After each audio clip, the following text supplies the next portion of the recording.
Archangel Michael यांचा तुम्हाला काय मेसेज येतो आपण पाहायचं आहे. आर्केंजल मायकल हे प्रोटेक्शनचे एंजल आहेत. एक आपल्या आयुष्यातल्या दुःख, चिंता, काळजी, भ्रम यापासून एक परमेश्वरी ऊर्जेपासून आपल्याला ज्या गोष्टी दूर लोटतात ना, त्यापासून आपलं रक्षण करण्यासाठी ते सदैव तयार असतात. आज ते तुम्हाला काय मेसेज येतात पाहूया. हा पहिला मेसेज जो आहे ना, त्यामध्ये त्यांनी म्हटलं की be honest with your self. All your feelings, even the difficult ones, have a message for you. Accept your truth. Then let source take it from there. So तुम्ही तुमच्या विचारांनी, भावनांनी आणि एक मोटिवेशननी इतरांना काय शेअर करता याचं भान ठेवणं गरजेचं आहे. जेव्हा तुम्ही स्वतःचा स्वीकार कराल तेव्हा चिंता, काळजी या भावनांना तुम्ही दूर करू शकाल आणि मग परमेश्वरी प्रक्रियेवरती एक तुमचा विश्वास दृढ होऊ शकतो. नंतर ते म्हणतात की you are protected, you are safe within my bubble of light, you can proceed with confidence.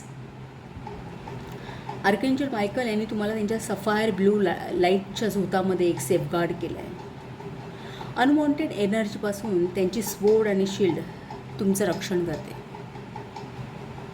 नंतर ते म्हणतात की welcome abundance in your life. Prosperity is on its way to you.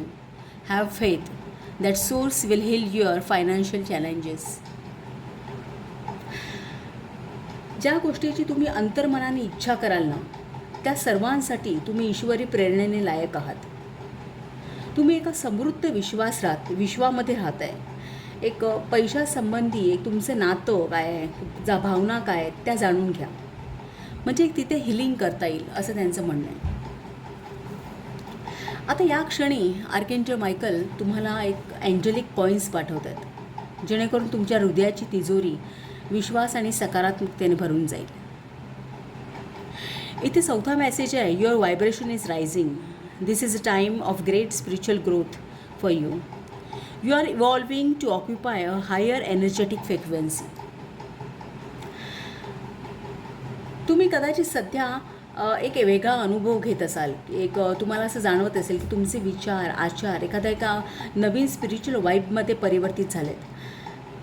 हा जो व्हायब्रेशनल अपग्रेड आहे ना, हा लवकरच पूर्ण होणार आहे असं त्यांचं म्हणणं आहे. सो तोपर्यंत तुम्ही तुमचे आचार, विचार, भावना यांचा मागोवा घ्या. आणि तुम्हाला जर जास्तच अनकम्फर्टेबल वाटत असेल तर साधारणतः एक मिठाच्या पाण्याने तुम्ही स्नान केलं तर तुमचा एक ऑरा क्लीन होईल. ते म्हणतात open your heart. No one is perfect. Stop judging yourself and others. Let love heal this situation. Archangel Michael यांचं म्हणणं असं आहे की तुमच्या प्रगतीच्या मार्गात तुम्हीच उभे आहात. त्यातून दूर व्हा. घटना काही असो, सिच्युएशन काही असो, जेव्हा तुम्ही त्याला प्रेमाने सामोरं जाता तेव्हा हिलिंग प्रोसेस आपोआपच सुरू होते. एक स्वतःचा स्वीकार करा. यामध्ये स्वतःला जज करू नका. माफ करायला शिका, स्वतःलासुद्धा आणि इतरांनासुद्धा, असं त्यांचं म्हणणं आहे. तुम्हाला इथे लागोज ऋण आहे आणि फेहू पण ऋण आहे. आता हे लागोज ऋण आहे ना, हे वॉटर रिप्रेझेंट करतं. पाण्यामध्ये कशी ॲडॅप्टिबिलिटी असते, एक रिसेप्टिव्ह पॉवर असते सगळ्या गोष्टी सामावून घेण्यासाठी. फ्लोमध्ये असतं पाणी. तसं एक ह्या ऋणचा मेसेज आहे, गो विथ द फ्लो. एक प्रवाहाबरोबर जाण्याची तयारी ठेवा. दुसरं म्हणजे लागोज ऋण हे एक क्रिएटिव्हिटीचं, ग्रोथचं ऋण आहे. फेहू ऋण आहे ते ॲबंडन्स, प्रॉपर्टीचं, प्रॉस्पेरिटीचं, एक वेल्थ दर्शवणारं, फुलफिलमेंट, सगळ्या प्रकारची फुलफिलमेंट दर्शवणारं ऋण आहे. सो हा एक पिरियड तुमचा खूप एक प्रॉस्पेरिटीचा पिरियड आहे. सो हे काही मेसेजेस आहेत आर्केंजल मायकल यांचे. तुम्हाला तुमच्या जीवनामध्ये उतरवता आले तर खूप चांगलं होईल. थँक्यू.